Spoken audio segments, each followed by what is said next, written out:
Sebelum menonton, jangan lupa like, subscribe, dan tekan tombol lonceng. Selamat menyaksikan. Halo sahabat Eljon dimanapun Anda berada, selamat datang kembali di acara Indonesia Tourism Forum. Bersama saya Mawar Salem, Putri Pariwisata Indonesia 2019 dan juga Miss Tourism Metropolitan Internasional 2020-2021.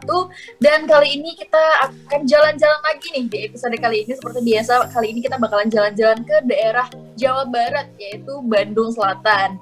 Nah, tentu saja untuk berbincang-bincang bersama-sama, untuk jalan-jalan bareng, di sini kita telah kehadiran narasumber spesial kita seperti biasa. Ada Bapak Anton Teddy selaku CEO TX Travel. Halo Pak Anton. Halo Kak Mawar, apa kabar? Baik Pak, selalu baik, sama seperti Pak Anton ya Pak. Iya, harus baik, makanya bisa jalan-jalan terus. Benar banget, ini adalah tagline kita ya sahabat Eljon semuanya, harus selalu baik agar kita bisa jalan-jalan terus.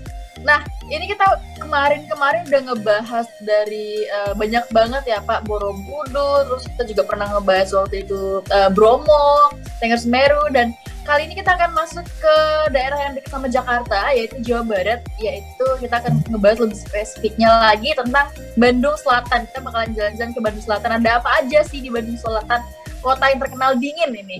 Nah, sebelum itu kita bakalan masuk dulu ke update terbaru mengenai kondisi kita saat ini. Nah, sekarang ini lagi viral banget ya, vaksin itu sudah masuk di Indonesia dan juga sudah banyak orang-orang yang divaksin, termasuk salah satunya adalah Pak Anton sendiri yang sudah divaksin ya Pak Anton ya? Iya, kemarin.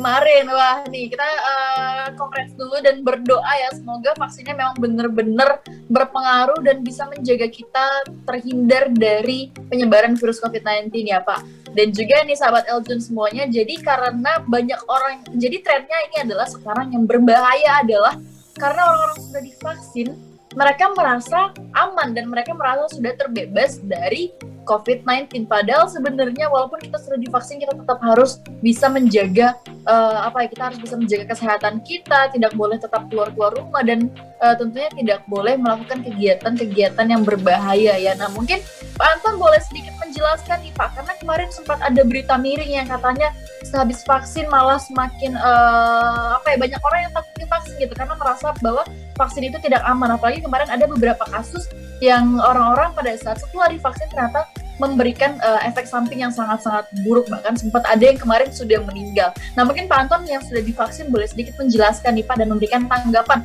mengenai hal ini gitu. Ya, terima kasih.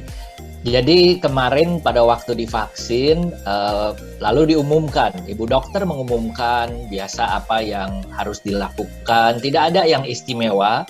Mereka, Bu Dokter mengatakan bahwa reaksinya ada yang biasa-biasa aja, yaitu pegel-pegel, bekas suntikan, dan paling bisa sedikit bengkak di bekas suntikan itu dikompres saja.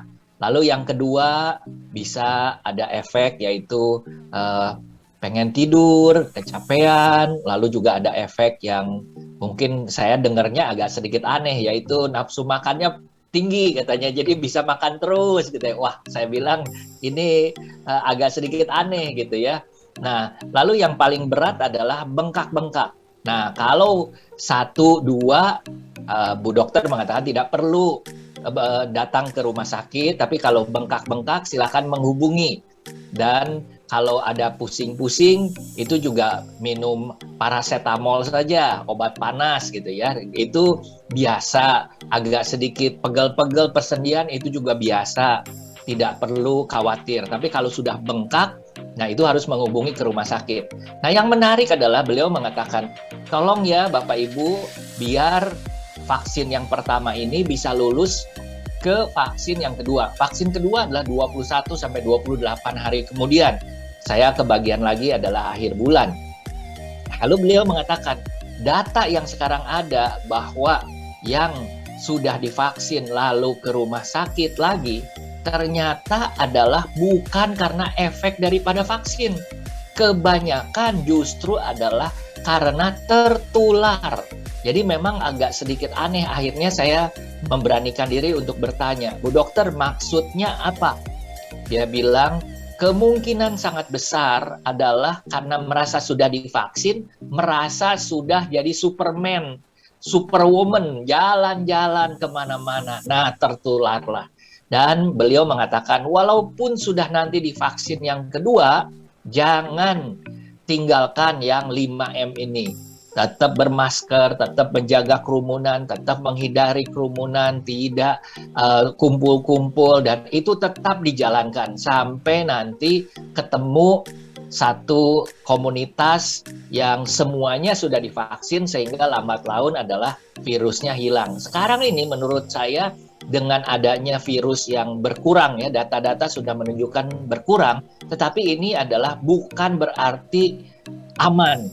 Saya melihat banyak sekali kalau kita di jalan sekarang sudah hampir macet lagi. Kalau pagi-pagi laporan dari teman-teman yang pergi ke kantor yang biasanya adalah kurang daripada 45 menit dari tempat rumahnya, sekarang itu lewat jalan tol sudah 1,5 jam. Jadi sudah 2 kali lebih macet. Memang pada waktu sebelum pandemi itu bisa sekitar 2 jam karena memang kepadatannya cukup tinggi gitu ya. Nah, hal seperti ini menurut saya perlu kita waspadai ya. Saya juga nanti mau mengupdate mengenai cara PCR antigen yang sekarang ada Genos untuk di bandara untuk traveling. Mawar. Oke, Kak. Oke, berarti memang sebenarnya berita-berita yang kemarin katanya habis divaksin sakit inilah, sakit itu, ternyata sebenarnya itu bukan efek dari vaksinnya ya, Pak. Bukan dampak buruk dari vaksinnya, tetapi melainkan memang mereka yang terkena COVID-19. Nah, jadi ini satu lagi informasi buat sahabat Eljon semuanya yang mungkin parno ya, takut divaksin karena katanya vaksin itu berbahaya.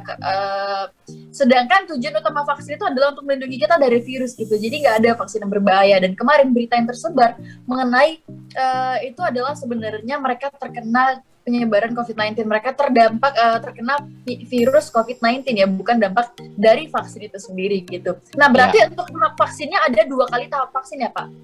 Betul. Tahap pertama adalah untuk mengaktifkan antibodi. Lalu yang kedua adalah membooster supaya antibodinya sampai level yang baik gitu ya. Dan tadi efek samping yang paling parah yang sekarang terjadi adalah bengkak-bengkak. Dan itu pun tidak terlalu banyak dibandingkan yang sudah divaksin lalu merasa, oh nggak apa-apa nih jalan-jalan. Nah itu yang berbahaya. Jadi tetap 5M dijaga. Oke Pak, baik. Berarti dampak-dampak tadinya itu adalah normal ya Pak sebenarnya. Misalnya tidak nafsu makan yang mungkin meningkat, terus kemudian meriang dan juga bengkak-bengkak. Nah Pak Anton sendiri tadi katanya dampak sekarang efeknya Bapaknya adalah bengkak-bengkak ya Pak? Enggak, saya nggak bengkak-bengkak. Saya cuma efeknya pengen tidur terus. Oh, pengen tidur terus. Tuh, sahabat Eljon ya, ini Pak Anton aja nih masih sudah terkena vaksin tapi nggak ada efek sama sekali gitu ya, nggak ada efek yang membuat Pak Anton merasa mungkin merasa menyesal gitu divaksin. Jadi karena memang sebenarnya vaksin itu tidak berbahaya ya teman-teman. Jadi mungkin teman-teman bisa sahabat Eljon semuanya bisa mulai mengubah pandangannya atau perspektifnya mengenai vaksin. Karena vaksin itu tujuannya untuk menjaga kita terpapar dari virus COVID-19 ini, bukan malah sebaliknya gitu. Oke, kita masuk nih ke update yang selanjutnya, yaitu sekarang adanya Genos tadi ya Pak yang Bapak bilang, yaitu tes COVID melalui hembus, meniup nafas seperti itu ya Pak. Mungkin boleh dijelaskan lagi nih Pak? Ya, jadi ini Genos ini adalah dari hembusan napas, dari pada waktu kita bernapas, ada partikel-partikel kecil yang ikut dan itu antara lain kita bisa dicek seperti apa, ada virusnya atau tidak ya. Nah, yang menarik adalah ini adalah 100% buatan Indonesia, lalu mulai dipraktekkan beberapa, mungkin sudah hampir 1 bulan, yaitu untuk di kereta api dan juga di terminal bus, dan cukup bagus dan biayanya cuma 20.000, murah gitu ya. Ini yang pertama. Yang kedua adalah Genos ini akan mulai dipraktekkan, sekarang sudah uji coba untuk di penerbangan. Perlu kita ketahui sejak berlakunya PCR dan antigen untuk traveling dengan pesawat terbang, peminat orang untuk terbang menurun drastis.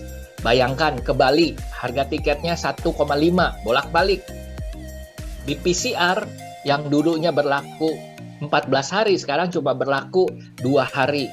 Nah, kalau berlaku 2 hari, perginya 3 hari, berarti PCR-nya harus 2 kali.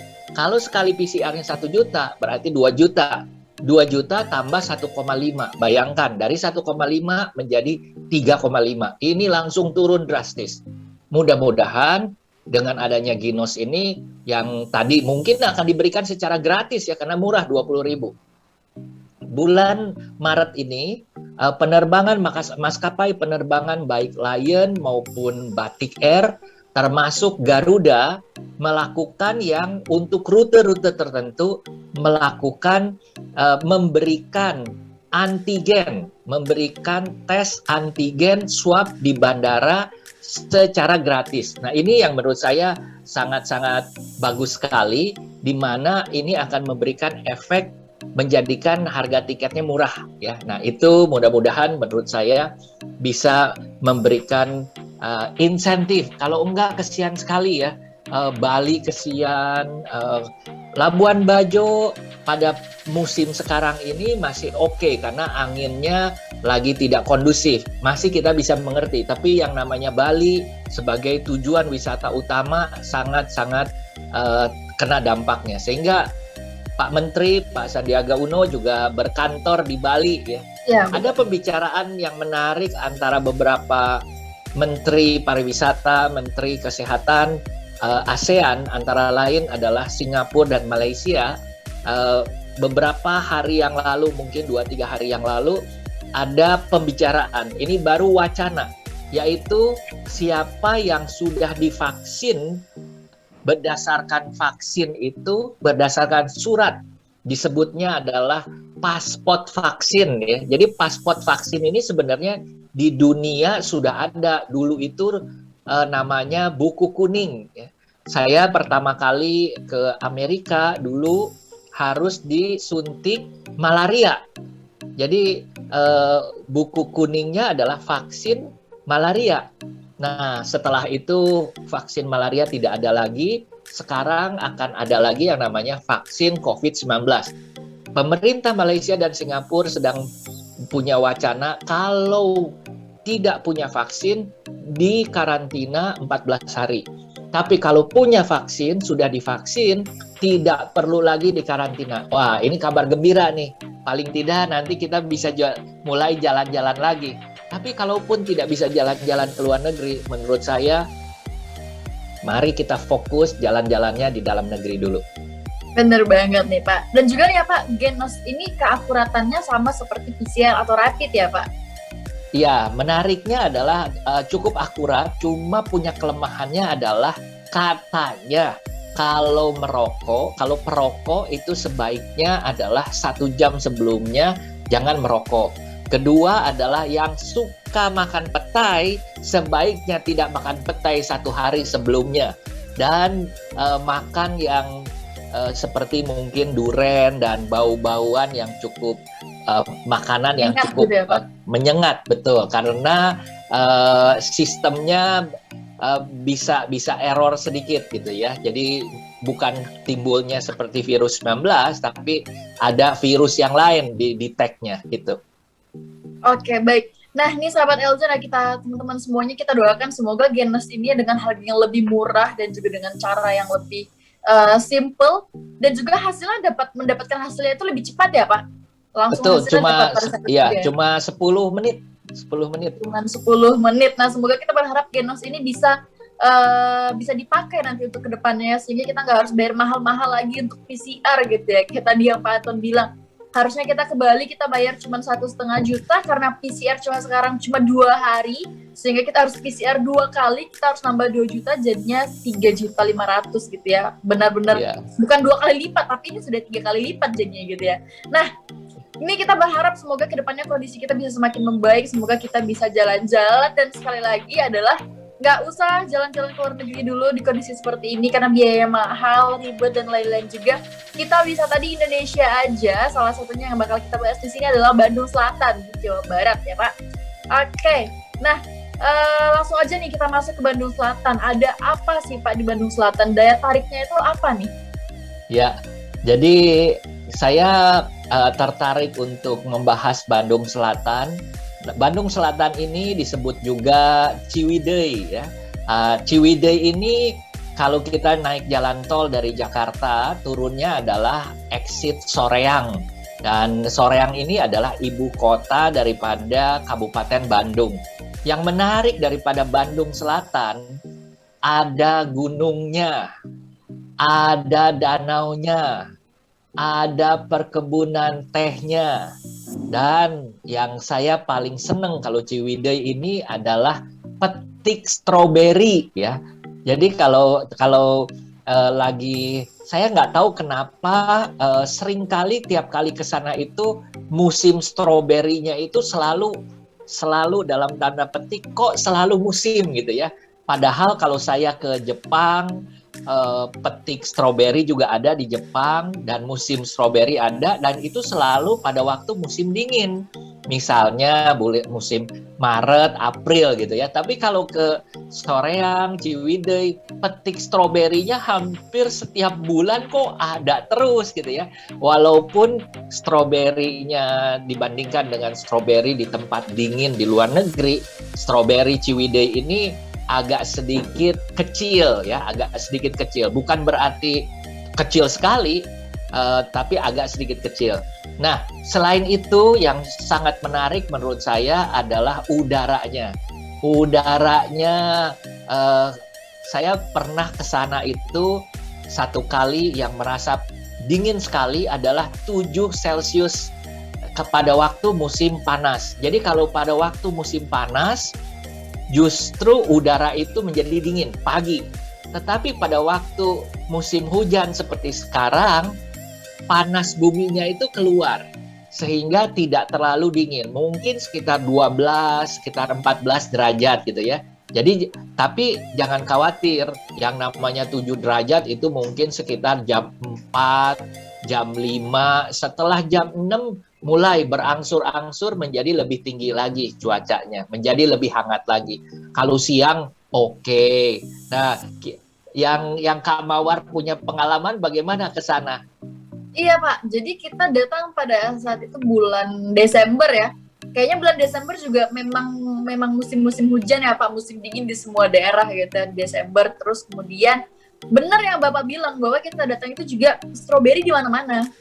Musim stroberi itu kayaknya setiap hari di sana dan cuacanya memang dingin, sedingin itu gitu. Bahkan kita waktu itu mau menikmati sunrise aja, kita takut mandinya gitu. Dan sayangnya pada saat itu karena kita cuma punya waktu kalau nggak salah waktu itu sekitar 3 atau 3 hari kayaknya, cuma 3 atau 2 hari, jadi kita nggak terlalu banyak keliling dan saya sendiri nggak sempat buat metik stroberi padahal sebenarnya pengen banget gitu. Dan juga kita ke Ciwidey, kita ke Ranca Upas dan itu benar-benar di pagi hari dan sebenarnya dinginnya menurut saya dingin sejuk sih, lebih ke sejuk bukan yang sampai dingin menggigil gitu. Jadi menyenangkan sekali dan menurut saya Bandung itu memang tempat yang sejuk banget. Mungkin kita dari daerah Jakarta yang panas, polusi, pengap gitu ya, terus kemudian datang ke Bandung dengan cuaca yang fresh banget, terus kita ke daerah Ciwidey yang memang benar-benar daerah wisata sehingga kiri kanan itu semuanya pohon, jadi benar-benar suasana yang nyaman banget lah gitu Pak. Kalau kita ngebahas dari soal cuacanya ya Pak seperti itu kalau dibandingkan Jakarta, begitu nih Pak Anton. Jadi memang saya mungkin akan bahas satu persatu. Yang pertama, yang top of the top, kalau kita ke Bandung Selatan, yang harus kita pergi karena ini punya uniqueness sangat tinggi, yaitu Kawah Putih. Jadi kawah gunung dari Gunung Patuha, di mana kita bisa sampai ke kawahnya cukup mudah. Tidak terlalu susah, bukan hiking yang susah ya. Kalau kita ke Tangkuban Perahu mau ke kawahnya itu perjalanannya mungkin sekitar 1,5 jam. Dari tempat kita berhenti mobil turun ke kawahnya 1,5 jam. Itu dengan speed yang lumayan. Kalau pelan-pelan jauh ya Pak dibandingkan dengan Kawah Putih yang di Bandung Selatan ini ya Pak. Betul. Nah, kalau Kawah Putih itu dari tempat kita parkir mobil, pergi ke Kawah Putihnya mungkin sekitar 15-20 menit. Itu sudah santai, jalannya tidak susah. Menurut saya, salah satu pemandangan yang spektakuler kalau kita bicara dengan kawah atau gunung, Kawah Putih boleh termasuk mungkin 3 bahkan salah satu yang terbaik menurut saya di Indonesia ya, ini satu. Yang kedua adalah banget. Ya. Dan juga ada satu himbauan kalau memang misalnya kita mau ke Kawah Putih, karena kita kemarin sempat kesada juga bahwa kita wajib menggunakan masker ya Pak, karena memang udaranya katanya nggak bagus, tidak baik untuk paru-paru gitu. Jadi pas kita kesana kita pakai masker, terus pas kita mau foto kita buka dulu maskernya. Kemarin seperti itu sih Pak. Dan saya setuju bahwa Kawah Putih itu memang luar biasa spektakuler gitu pemandangannya, dan juga jalannya bener-bener cuman ya 15-20 menit itu juga jalannya santai banget, jadi capeknya nggak kerasa seperti itu ya Pak. Betul. Keren banget Kawah Putih. Kenapa pakai masker? Karena sengatan belerangnya. Jadi bau belerangnya itu sangat kenceng. Sebenarnya tergantung angin. Kalau anginnya di depan kita jalan tentunya kita pakai masker. Tapi kalau anginnya adalah angin samping tidak kena kita, itu juga nggak kena. Kak Mawar waktu itu sempat naik ke atas nggak? Jadi ada di kawah, ada naik lagi sedikit ke atas. Iya. Kita nggak sempet naik ke atas sih Pak, karena memang tadi kita cuma 2 atau 3 hari di sana, sehingga kita kayak bener-bener ngejar waktu banget. Dan satu lagi yang menurut saya Kawah Putih ini bagus banget untuk dikunjungi, mereka udah lengkap ya Pak, nggak cuma ada kuda juga kalau nggak salah di sana kemarin, yang kalau buat teman-teman yang pengen naik kuda tuh bisa banget di Kawah Putih. Dan juga yang mungkin ada backpacker yang kalau jalan-jalan sendirian gak usah khawatir, karena di sana ada jasa foto. Nah, ini sih yang saya suka banget gitu ya Pak, karena kadang kita kalau jalan-jalan sendirian itu bingung gitu, siapa nih yang mau fotoin, minta orang-orang di sebelah gak enak. Nah, di Kawah Putih itu sudah ada jasa fotonya, jadi teman-teman kalau mungkin pengen jalan-jalan ala-ala backpacker, apalagi kan ke Bandung juga biayanya nggak terlalu murah ya Pak. Kemarin ke Kawah Putih itu bayar atau enggak ya Pak? Saya lupa deh. Bayar, ke Kawah Putih bayarnya adalah 20.000. Ya, kalau pakai kendaraan, jadi ada 2. Kalau parkirnya di bawah memang kendaraannya lebih murah, tapi kita harus pakai kendaraan Kawah Putihnya untuk ke atas. Itu bisa sampai 50.000 karena kendaraannya naik turun. Tapi kalau kita bawa kendaraan sendiri mau parkir lebih ke atas, memang bayarnya lebih mahal. Tetapi menurut saya lebih nyaman. Tergantung berapa orang di satu mobil itu. Kalau kita cuma 2 orang di satu mobil, tentunya parkir di bawah cukup. Tapi kalau kita misalnya 4 orang di mobilnya, parkir di atas jauh lebih mudah. Nah bener nih, jadi selain tadi dia lengkap, ada jasa fotonya, jadi buat para solo traveler atau backpacker yang ala backpacker nih, ini bisa menjadi salah satu tempat rekomendasi buat kalian karena harganya murah, terus juga cocok buat bepergian sendirian karena sudah ada jasa foto di sana. Dan juga selain kita menikmati pemandangan spektakuler Kawah Putih ini, di sana juga ada tadi yang saya bilang bahwa buat teman-teman yang pengen naik kuda itu bisa banget di sana. Dan juga satu lagi, fasilitas yang paling penting di suatu destinasi wisata itu adalah toilet umumnya biasanya. Nah, toilet umumnya menurut saya kemarin pada saat saya datang itu benar-benar bersih banget, dan juga ya pokoknya nyaman, dan ada tempat makan juga di situ. Jadi mungkin yang pengen buru-buru atau apa ya, mungkin kadang-kadang kan kita rela nahan lapar ya demi ke suatu tempat destinasi. Nah, di sana itu juga ada tempat makannya, jadi benar-benar lengkap banget. Oke, ini Pak Anton, kita akan ngebahas lagi nanti apa aja sih yang ada di Bandung Selatan ini, di Kawah Putih dan lain-lain di segmen selanjutnya. Jadi sahabat Al jangan semuanya jangan kemana-mana, tetap bersama kami di Indonesia Tourism Forum.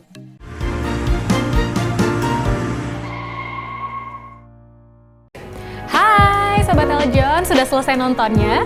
Jangan lupa like, subscribe, dan tekan loncengnya untuk dapat update terbaru dari Eljon TV.